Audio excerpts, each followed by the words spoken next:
People say stories sell, but which stories to use? If you're a leader or a presenter, you'll know that stories are an important way to connect to your audience. But which one to use? In the next few minutes, I will talk you through 7 stories that will enable you to connect to your audience by applying emotion to your words. Let's dive into the first type of story.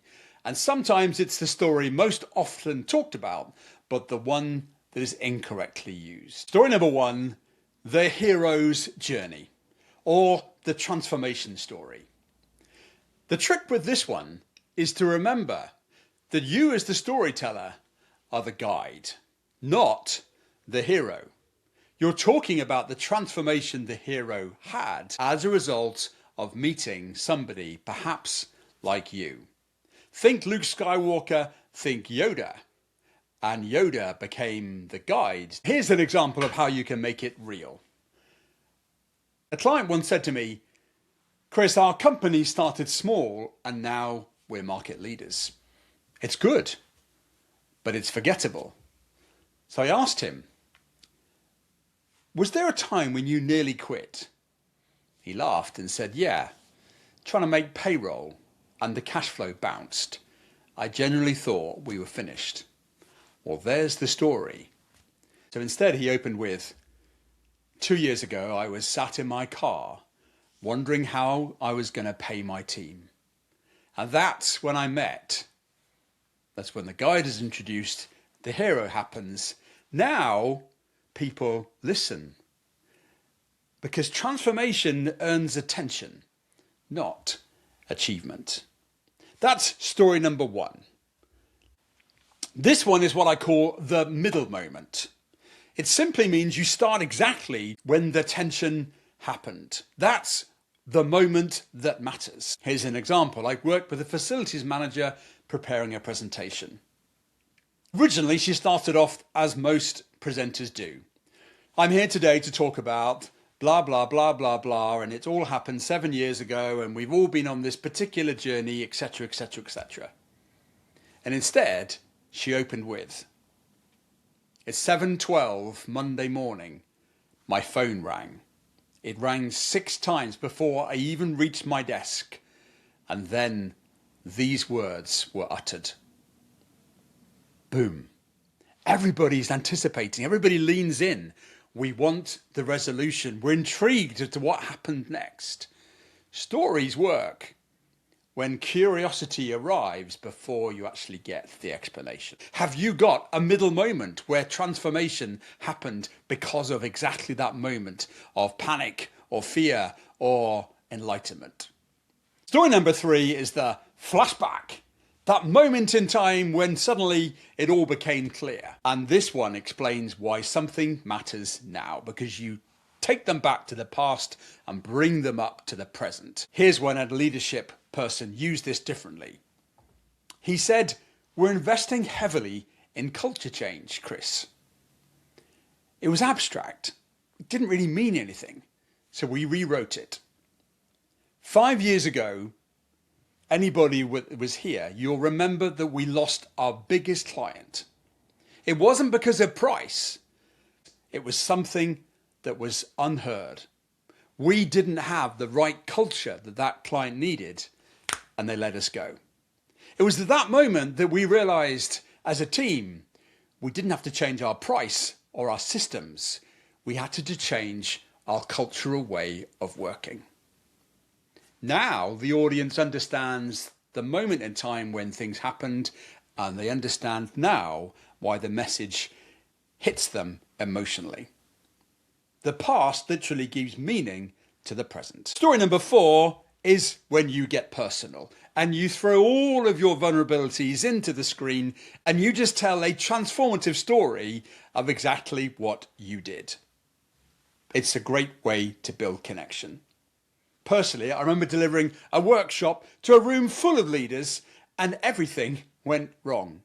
My slides failed to transition, the clicker didn't work, the technology crashed because the Wi-Fi gave up on us while we were doing an AI learning experience, And I simply said to the room, well, this is awkward.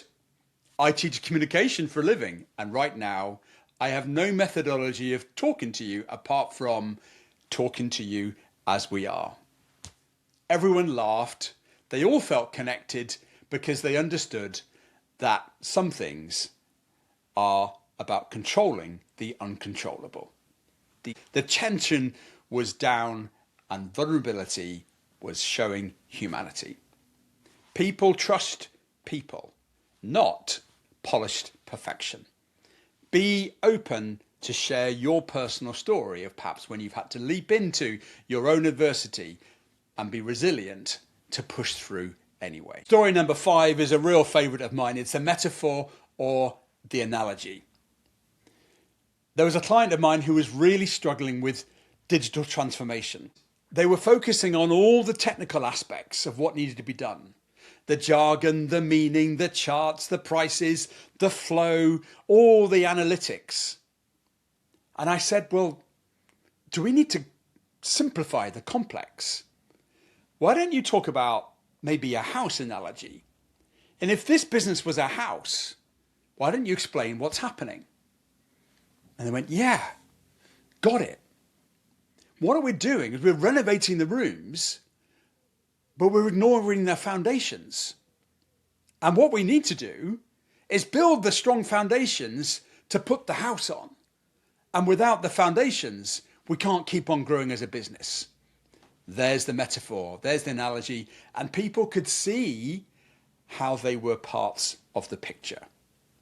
So if people struggle to understand you, perhaps you need an analogy or a metaphor, not another load of complex slides.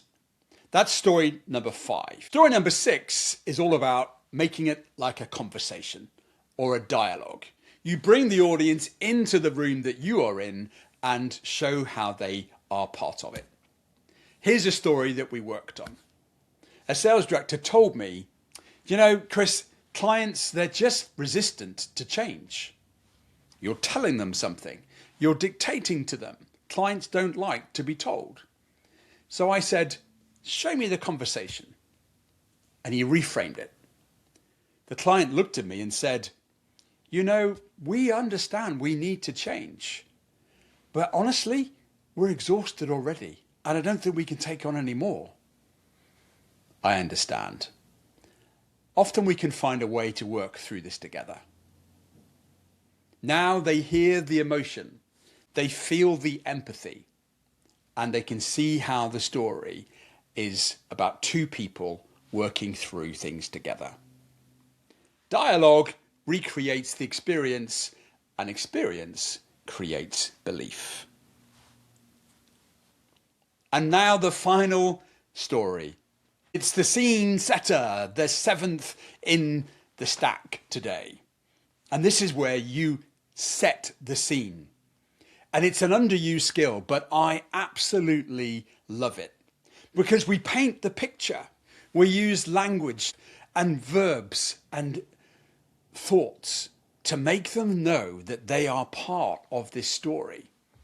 I was walking down the beach and the sea salt hit my face and the surf crashed and the birds soared. And as I took the first steps in the virgin sand, can you see how you can hopefully feel the scene that I'm painting for you? I once coached somebody who opened a strategy saying, we need to adapt. And immediately it was through superior leader title, looking down or telling everybody everything. And instead he changed it with a bit of work, saying, picture this. It's Friday afternoon, your inbox is full. All the team is busy, but deep down, you know you're just solving yesterday's problems because you can't take your head out of the team and see that changes need to happen. Everyone mentally steps into the moment. They can see how they are characters of the play that you are talking about. And once someone enters the same scene that you're talking about, they stay for the outcome. My favorite phrase is, people support what they create. Can you create stories that they will support to create the transformation that they need to feel in themselves? Why does this matter? Because most speakers think that storytelling is the one skill that they need. Perhaps it is, or it isn't, because we can take the wrong story for the wrong moment and it's completely lacking in delivery. So instead, you need to find the right story for the right moment. Perhaps you need trust, you use a personal anecdote. Perhaps you need urgency, you start in the middle and make them feel the intensity of the moment. Perhaps you need clarity, you use a metaphor or an analogy like the one of the complicated house on solid foundations. Or perhaps you need belief or transformation, you need the hero story. Great communicators aren't just better talkers. They're the ones that pick the right story to influence the moment. In your next meeting or next discussion, perhaps we don't want to change the message. Perhaps you just need to add a better story to the way that you deliver it. Because when the story changes, attention changes, understanding changes, and very often the decision to change shifts.